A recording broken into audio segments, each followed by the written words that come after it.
Chapter 32. Training begins. The next morning, the children were awoken by the sound of a large wooden spoon banging on a metal kitchen pot. What time is it?" graveled Jack in a sleepy voice. Adam looked at the moon-shaped clock on the wall. It read 5 a.m. The culprit was Norrin. She was dressed in a purple tracksuit with 2 white stripes running down the sides of her sleeves and pant legs. She was yelling, "Rise and shine! Wake up, wake up! We don't have a lot of time, and we need to get started." Verona was the first to get up, and she seemed eager to start, as if she understood exactly what was happening. The rest of the kids were more confused and less enthusiastic.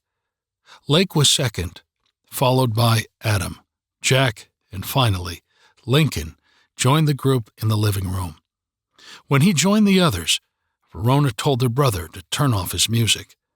Norrin wasted no time. "My gift is helping people to find their gifts." Verona had a million questions and excitedly interrupted. "How do you know what our gifts are?" "I don't," responded Norrin.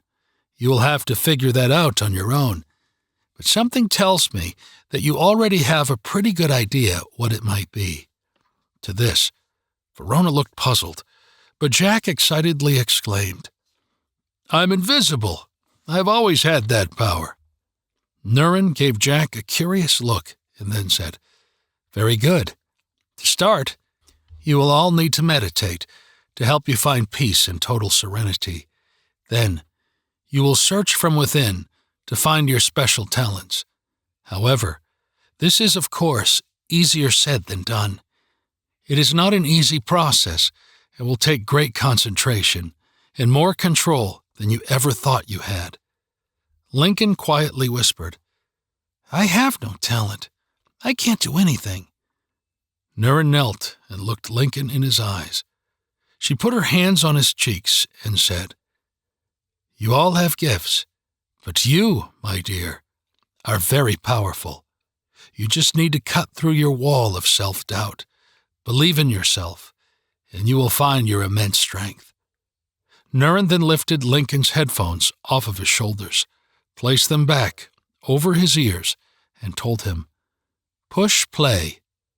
Norrin told the children, "I have some good news and some bad news. The good news is, I have helped thousands of young people discover their powers." Adam asked, "What's the bad news?" Norrin responded, "The bad news is, the process is grueling and usually takes at least 2 weeks, and I'm afraid we don't have that much time."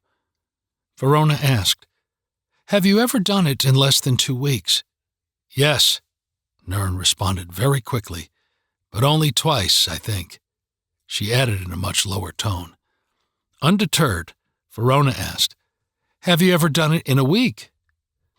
Norrin only shook her head no, but then said with as much positivity and optimism as she could muster, "But there's always a first time for everything." Verona turned to the group and looked around at all their faces as she spoke. "This group has already been through so much. We have faced danger, protected each other, helped Malcolm, and, with nothing but wits, found our way here. There is so much at stake right now, so we need to do this. I don't think we have any other choice." Verona paused and focused on Adam. "I don't know if I would have believed it when I started this trip, but now, I believe if any group of people can accomplish the impossible, it is this group. Now," staring deep into Adam's eyes, "let's do it," she pleaded. "Let's trust in your grandmother. Let's trust in ourselves, and let's trust in each other. What do you say?" Secretly, Adam didn't know what would happen if he were to find hidden powers. What would that mean? Would he then somehow be responsible for the safety of the entire world? How could that be? He couldn't possibly carry that burden. "I'm not strong enough," he thought. But what if I didn't try? Would that mean all hope is lost? This was all just too heavy. Inside, Adam started panicking. He wanted to run back to his parents for help, but his parents now needed his help. Thoughts of his friends, his sister, Asur, Nurin, and his parents were swirling around in his head like a tornado of pain and doubt. But then he looked at Verona. Looking at the young girl, he saw how much this meant to her. He stared at her, losing each of his concerns in her sparkling blue eyes. He started to calm himself. Adam glanced quickly at his little sister, and then back at Verona. Adam thought for a minute, then confessed. I had my doubts about you, and I still don't totally buy into all this magic stuff, but you were sent on this insane journey, and somehow, without any reason or logic, you ended up finding what you were looking for. So, because of that, I guess I am willing to give this a shot, no matter how crazy it sounds, and trust me, this sounds crazy, Adam nodded, saying, Let's do it. Verona threw her arms around him and stood on her tippy toes. Adam leaned forward and bent down, allowing the much shorter girl to reach around his neck. Then she pulled him further down and kissed him on his cheek. Adam sprung back upward, breaking her grip on him. He retreated in shock, but then gave her a half smile. With newfound confidence, Adam turned to the rest and again said, Let's do this. Then Adam looked at his grandmother and said, Okay, Moon Woman, now what? You all need to find your inner peace, Nurin said. She proceeded to tell them all to sit and meditate, thinking about their most happy thoughts.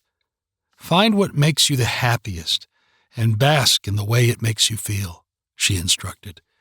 These thoughts will be the same thoughts you will need to center yourselves in times of turbulence and trouble.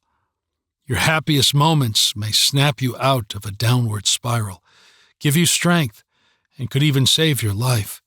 So, take care and focus on those things that truly bring you peace.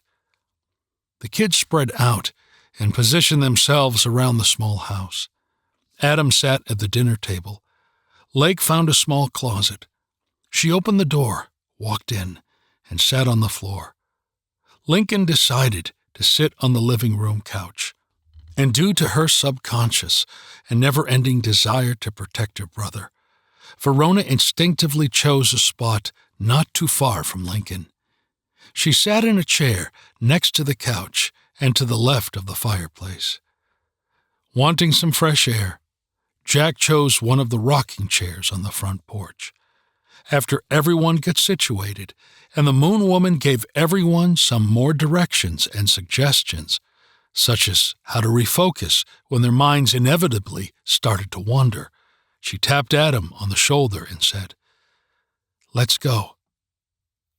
Adam got up and followed her out the front door. As they passed Jack on the porch, Nurin said, We'll be out for a couple of hours. You're in charge while we're gone. And remember, relax, find your peace, and look within. Adam glanced at Jack and nodded as he walked past. Adam and his grandmother loaded into the old station wagon, sitting in the driveway. As Adam sat down in the passenger seat, he noticed a garage off to the side of the house. As Nurin sat down behind the wheel, he asked, What's in the garage? Nurin looked at her grandson with a quizzical glance. Why do you ask? Well, you have a garage, but your car is sitting in the driveway, Adam replied. Nurin backed out onto the road and started the drive down the hill. As she drove, she said, A few years ago, I started thinking that this old station wagon was too big for me. I felt it had been a long time since I did anything adventurous. So, I bought myself a little red sports car. Adam noticed that she looked embarrassed. Well, it didn't take long for me to realize that people around here have nothing better to do than gossip about things that are none of their business. There are only about 80 people in the whole town, and trust me, they all have an opinion on everything. So, I parked it in my garage and haven't driven it for about, 3 years now." Adam just nodded, but silently wished they were in the little red sports car, flying around the many bends in the road, as opposed to the rusty old boring tank they were driving.